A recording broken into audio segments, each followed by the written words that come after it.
नमस्कार भक्तों, सावन का पावन महीना चल रहा है। इस वीडियो में हम आपके लिए सावन सोमवार की कथा लेकर आए हैं। कथा इस प्रकार है। एक साहूकार था जो भगवान शिव का अनन्य भक्त था। उसके पास धन धान्य किसी भी प्रकार की कोई कमी नहीं थी, लेकिन उसकी कोई संतान नहीं थी और वह इसी कामना को लेकर रोज शिव जी के मंदिर जाकर दीपक जलाता था। उसके इस भक्ति भाव को देखकर एक दिन माता पार्वती ने शिव जी से कहा कि प्रभु, यह साहूकार आपका अनन्य भक्त है, इसको किसी बात का कष्ट है तो आपको उसे अवश्य दूर करना चाहिए। शिव जी बोले कि हे पार्वती, इस साहूकार के पास पुत्र नहीं है, यह इसी से दुखी रहता है। माता पार्वती कहती हैं कि भगवान कृपा करके इसे पुत्र का वरदान दे दीजिए। तब भोलेनाथ ने कहा कि हे पार्वती, साहूकार के भाग में पुत्र का योग्य नहीं है। ऐसे में मैं अगर इसे पुत्र प्राप्ति का वरदान देता हूँ तो वह केवल 12 वर्ष तक ही जीवित रहेगा।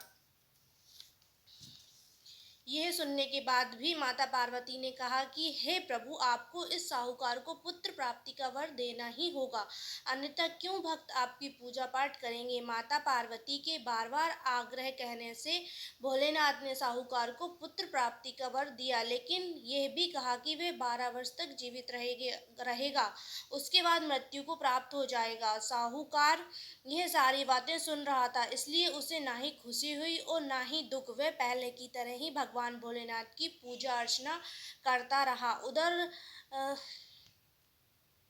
उधर सेठानी गर्भवती हुई और 9वें महीने उसे सुंदर बालक की प्राप्ति हुई। परिवार में खूब खुशियां मनाई गईं, लेकिन साहूकार ने उसकी 12 वर्ष की आयु जान ना तो प्रसन्नता प्रकट की, ना ही किसी को भेद बताया। जब बालक की आयु 11 वर्ष की हो गई तो सेठानी ने साहूकार से उससे विवाह आदि के लिए कहा, तो साहूकार ने कहा कि वे अभी बालक को पढ़ने के लिए काशी जी भेजेगा। इसके बाद उसने बालक को मामा जी को बुलाया और कहा, इसे काशी जी पढ़ने के लिए ले जाओ। रास्ते में जिस जगह भी रुको वहां यज्ञ करते और ब्राह्मणों को भोजन दान दक्षिणा देते हुए जाना। मामा भांजे इसी प्रकार दान दक्षिणा करते हुए जा रहे थे कि रास्ते में एक राजकुमारी का विवाह था, जिससे उसका विवाह होना था। वे एक आंख से काना था। तो उसके पिता ने जब अति सुंदर सेठ के लड़के को देखा तो उनके मन में आया कि इसे ही थोड़ी घोड़ी पर बैठाकर सारे कार्य संपन्न करा लिए जाएं। तो उन्होंने मामा से कहा कि उसके बदले में वे बहुत सारा धन देंगे, तो वे भी राजी हो गए। इसके बाद साहूकार का बेटा विवाह की वेदी पर बैठा और विवाह संपन्न हो गया।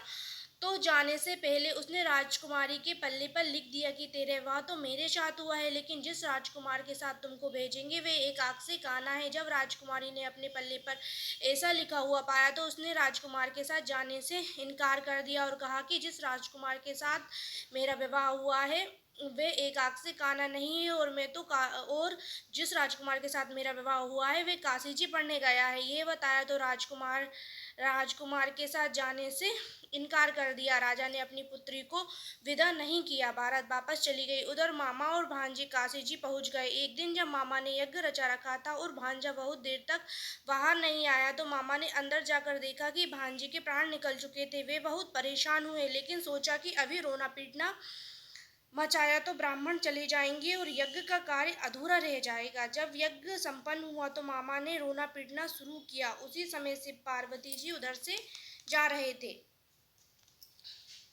तो माता पार्वती जी ने शिव जी से पूछा, प्रभु ये कौन रो रहा है। तभी उन्हें पता चलता है कि यह वही साहूकार का बेटा है।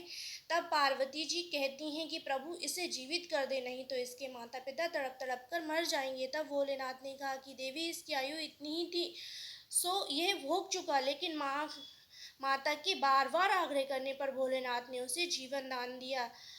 लड़का जीवित हो गया। मामा भांजे ने शिव जी को धन्यवाद दिया और वापस अपनी नगरी को लौटे।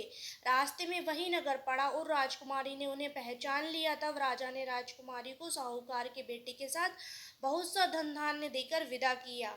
यहाँ सेठ ने यह प्रण कर रखा था कि अगर मेरा बेटा सकुशल घर आता है तो हम नीचे आ जाएंगे, नहीं तो छत पर से कूदकर अपने प्राण दे देंगे। तब लड़के के मामा ने शपथ पूर्वक आकर कहा कि आपका पुत्र अपनी स्त्री के साथ बहुत सा धन लेकर आया है, आप नीचे आकर उसका स्वागत करें। दोनों ने नीचे आकर बेटे बहू का स्वागत किया और खुशी खुशी रहने लगे। इसी प्रकार जो भी इस कथा को पढ़ता या सुनता है उसके सभी दुख दूर हो जाते हैं और उसकी सभी मनोवांछित इच्छाएं पूर्ण होती हैं।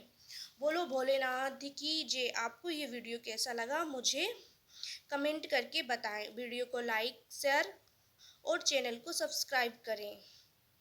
धन्यवाद।